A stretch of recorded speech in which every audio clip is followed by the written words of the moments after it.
Hello बच्चों, कैसे हो। स्वागत है आपका फिर से एक बार एम के क्लासेस में। चलिए, आज हम लोग बात करते हैं चैप्टर 2 अम्ल क्षारक एवं लवण, क्लास 10th। क्योंकि मैंने पिछले वीडियो में पीएच स्केल के बारे में बताया था, है ना। तो इसमें से देखना है, बेसिकली एक टॉपिक रह गया था कि साधारण नमक से हम रसायन को कैसे प्राप्त करते हैं, है ना। तो इस चीज़ के बारे में आज हम लोग बात करेंगे कि देखते हैं कि साधारण नमक से रासायन जो प्राप्त किए जाते हैं वो किस तरह से प्राप्त किए जाते हैं, वो रासायन क्या क्या होते हैं, जो लवण होते हैं बेसिकली वो क्या क्या होते हैं। ठीक है। तो देखिए, साधारण नमक से रसायन जो होता है, जैसे कि बहुत सारा है। सोडियम हाइड्रोक्साइड है NaOH, विरंजक चूर्ण है, इसको कैसे प्राप्त करते हैं CaOCl2। बेकिंग सोडा है NaHCO3, सोडियम हाइड्रोजन कार्बोनेट, और धोने का सोडा है Na2CO3, है ना। तो इसमें क्या होगा, हम देखते हैं एक एक करके बारी बारी से देखेंगे कि सोडियम, पहला बात करते हैं हम सोडियम हाइड्रोक्साइड की, कि सोडियम हाइड्रोक्साइड को कैसे प्राप्त किया जाता है। ठीक है।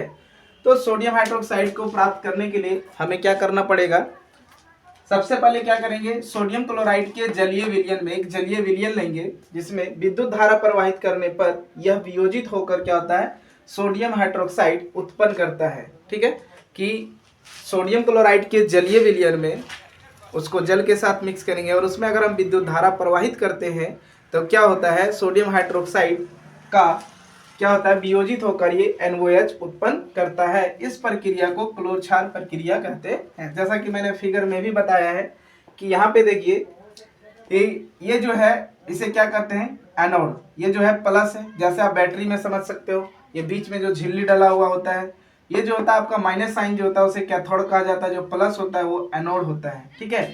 कैथोड पे देखिए, ये जो है वो नमक का घोल है, नमक का घोल इसमें है, ये नमक युक्त NaOH युक्त नमक का घोल। इसमें क्या हुआ, सोडियम हाइड्रोक्साइड जो हुआ उत्पन्न हो गया। क्यों, जब हम इसमें विद्युत धारा प्रवाहित किए तब।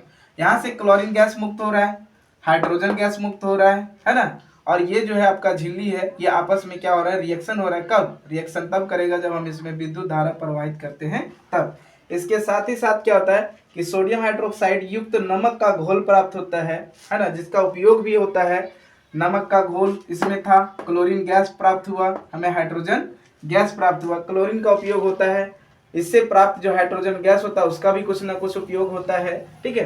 तो ये जो है बेसिकली फिगर, आप फिगर में भी देख सकते हो, आपके बुक में भी होगा, है ना। तो 2NaCl, इसका रिएक्शन जो होगा वो मैंने क्या किया कि सोडियम क्लोराइड NaCl मतलब क्या हुआ, हमने इसे बैलेंस करके लिखा है। तो NaCl plus H2, hydrogen gas, मैंने क्या किया, H2 plus NaOH, sodium chloride के विलयन में हाइड्रोजन गैस प्रवाहित करने पर, विद्युत धारा प्रवाहित करने पर क्या हुआ, ये 2NaOH हाइड्रोक्साइड में बदल गया, सोडियम क्लोराइड में बदल गया, और इसमें क्या बना, ये क्लोरीन गैस मुक्त हो रहा है और हाइड्रोजन गैस मुक्त हो रहा है। ये क्लोरीन गैस है जो मुक्त हो रहा है, ये हाइड्रोजन गैस मुक्त हो रहा है, सोडियम क्लोराइड। तो ये आपका हो गया रिएक्शन कि कैसे प्राप्त हुआ। अब इसमें से जो हमारा उत्पाद प्राप्त होता है वो कहाँ पे होता है, जैसे क्लोरीन गैस, क्लोरीन गैस कहाँ पे जमा हो जाता है, एनोड पे जमा हो गया। देखिए, एनोड पर क्लोरीन गैस जमा हो जाता है। कैथोड पे यानी कि माइनस जो है उस पर हाइड्रोजन गैस जमा हो जाता है। कैथोड के पास सोडियम हाइड्रोक्साइड विलयन बनता है, जो कैथोड है इस जगह पे क्या होता है, इधर सोडियम हाइड्रोक्साइड का विलयन बनता है, जिससे हम आसानी से इधर से निकाल सकते हैं, ले सकते हैं। अब अलग अलग चीज जो है उसका उपयोग कहाँ होता है, जैसे हाइड्रोजन गैस जो हमें मिल रहा है, यहाँ से प्राप्त हो रहा है, इसका उपयोग हम कहाँ करेंगे, ईंधन के रूप में प्रयोग किया जाता है, खाद के लिए प्रयोग किया जाता है ना, और आदि चीजों के लिए प्रयोग किया जाता है। जो क्लोरीन गैस, सॉरी यहाँ Cl2, क्लोरीन गैस जो प्राप्त हो रहा है हमारा एनोड पर, एनोड के पास, उसका उपयोग कहाँ करते हैं, तो जल की स्वच्छता को बनाए रखने के लिए किया जाता है। जैसे ब्लीचिंग पाउडर वगैरह जो डालते हैं हम लोग, उसमें क्या होता है, क्लोरीन ही तो होता है। PVC पॉलीविनाइल क्लोराइड के रूप में, है ना, उसको साफ CFC क्लोरोफ्लोरोकार्बन के रूप में भी इसका प्रयोग किया जाता है। फिर हाइड्रोक्लोरिक अम्ल जो बनता है उसमें क्या होता है, इस्पात की सफाई में किया जाता है। जो भी इस्पात होते हैं, जो धातु होते हैं, उसको साफ सफाई करने के लिए इसका इस्तेमाल किया जाता है। दूसरा जो होता है सोडियम हाइड्रोक्साइड, जो हमें यहाँ से प्राप्त हुआ कैथोड के पास। तो कैथोड के पास जो सोडियम हाइड्रोक्साइड प्राप्त हुआ उसका उपयोग धातुओं से ग्रीज हटाने, धातु, बहुत सारे धातु होते हैं जिसमें ग्रीस लग जाते हैं, उसका धातु से ग्रीस हटाने के लिए क्या करते हैं, इसका प्रयोग करते हैं। प्लस इसका और प्रयोग कहाँ करते हैं, साबुन बनाने में तथा कागज बनाने में भी उपयोग किया जाता है। इस तरह से हमने देखा कि सोडियम हाइड्रोक्साइड जो है वो इसको कैसे प्राप्त किया जाता है, सोडियम हाइड्रोक्साइड का रिएक्शन क्या है ना, और एक फिगर के माध्यम से भी मैंने इसे बताया, ठीक है, जो आप बुक में भी जनरली आपको देखने को मिलेगा कि बुक में जो है आप इजली से समझ सकते हो। इसका उपयोग कहाँ कहाँ होता है ये भी मैंने बताया। तो ये था हमारा सोडियम हाइड्रोक्साइड की कैसे प्राप्त करेंगे। दूसरा जो हम बात करेंगे वो बात हमारा होगा विरंजक चूर्ण के बारे में। तो आइए देखते हैं कि विरंजक चूर्ण क्या होता है। विरंजक चूर्ण जो है वो क्या है कि विरंजक चूर्ण को ब्लीचिंग पाउडर भी बोला जाता है। शुष्क बुझा हुआ चूना, शुष्क बुझा हुआ चूना क्या होता है कि CaOH2 है ना, कैल्शियम हाइड्रोक्साइड, उसी को शुष्क बुझा हुआ चूना कहते हैं। शुष्क बुझे हुए चूने से क्या तात्पर्य है, जैसे कि आप देखे होंगे कि पुताई करने के लिए जो चूने का प्रयोग किया जाता है उसे क्या किया जाता है, पहले पानी में खौलाया जाता है। जब पानी में खौल जाता है तो इसका हीट क्या होता है, खत्म हो जाता है। फिर उसका इस्तेमाल पुताई करने में किया जाता है। आप जनरली ये चीज़ को देखते हो, आप घर में भी बुजुर्ग लोग जो होते हैं खैनी खाते हैं, तंबाकू जो इस्तेमाल करते हैं वो क्या करते हैं, जनरली बाजार से लाते हैं चूना को, और चूने को क्या करते हैं, पानी में पहले उसे खौलाते, पानी में डाल देते हैं, जब उसका हीट निकल जाता है तब फिर उसका खाने में इस्तेमाल करते हैं। तो वो हो गया आपका बुझा हुआ चूना। तो इसी को कहते हैं शुष्क बुझे हुए चूने। शुष्क बुझे हुए चूने पर क्लोरीन की क्रिया से जब क्लोरीन गैस उस पर प्रवाहित करते हैं तो क्या होता है, विरंजक चूर्ण का निर्माण होता है। जैसे CaOH2 प्लस Cl2 से क्या बना, CaOCl2 कैल्शियम क्लोराइड, ठीक है। तो इसे ही क्या कहा जाता है, हमारा विरंजक चूर्ण। ये जो हो गया आपका क्या हो गया, विरंजक चूर्ण हो गया, है ना, जो हमें शुष्क बुझे हुए चूने पर क्लोरीन गैस प्रवाहित करने पर हमें क्या हुआ, प्राप्त हुआ। अब बात करते हैं इसका उपयोग के बारे में। तो इसका उपयोग जो होता है वस्त्र उद्योग में होता है ना, कागज की फैक्ट्री में किया जाता है, रासायनिक उद्योगों में किया जाता है, रसायन तैयार करने में, पीने वाले जल को हम लोग जीवाणुओं से मुक्त करने में भी करते हैं, रोगाणुनाशक के रूप में करते हैं। तो ये था आपका विरंजक चूर्ण। विरंजक चूर्ण कैसे प्राप्त किए और विरंजक चूर्ण का उपयोग कहाँ होता है, ये जनरली एग्जाम में पूछा जाता है कि विरंजक चूर्ण के इस्तेमाल बताइए, उसका उपयोग लिखिए। नेक्स्ट बात करते हैं बेकिंग सोडा। बेकिंग सोडा क्या होता है, तो आइए देखते हैं बेकिंग सोडा के बारे में। बेकिंग सोडा NaCl है ना, सोडियम क्लोराइड प्लस जल, कार्बन डाइऑक्साइड और अमोनिया, NH3 को क्या कहा जाता है, अमोनिया। सोडियम क्लोराइड के जलीय विलयन में कार्बन डाइऑक्साइड तथा अमोनिया को एक साथ मिलाने पर हमें क्या प्राप्त होता है, ammonium chloride NH4Cl। Ammonium chloride इसका नाम क्या होता है, अमोनियम क्लोराइड। और ये जो है हमारा NaHCO3 जिसे सोडियम हाइड्रोजन कार्बोनेट बोला जाता है, सोडियम हाइड्रोजन कार्बोनेट भी कहा जाता है। बेकिंग सोडा को खाने वाला सोडा के नाम से भी जानते हैं। बेकिंग सोडा का अदर नेम जो है, रासायनिक नाम क्या है, सोडियम हाइड्रोजन कार्बोनेट है ना, सोडियम हाइड्रोजन कार्बोनेट। इसे सोडियम क्लोराइड प्लस जल प्लस कार्बन डाइऑक्साइड और अमोनिया के साथ मिक्स करने पर ये क्या हो जाता है, इसके साथ जब रिएक्शन करता है तो सोडियम क्लोराइड प्लस NaHCO3 जो बेकिंग सोडा के रूप में प्राप्त होता है। यही जो बेकिंग सोडा होता है जो हम लोग जैसे जनरली पकौड़ी वगैरह जो होता है उसमें डालते हैं या खाने के रूप में इस्तेमाल करते हैं या कभी इसे गर्म करते हैं, है ना।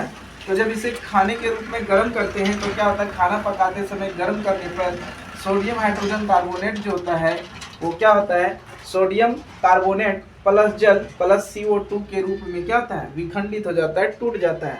और यहाँ से जो हमारा CO2 प्राप्त होता है उसका इस्तेमाल पाव रोटी अथवा केक को बेक करने में किया जाता है, फुलाने में किया जाता है, जिससे स्पॉन्जी हो जाता है। नेक्स्ट बात करते हैं कि इसका उपयोग, इसका उपयोग जो है वो कहाँ होता है, बेकिंग पाउडर बनाने में होता है ना।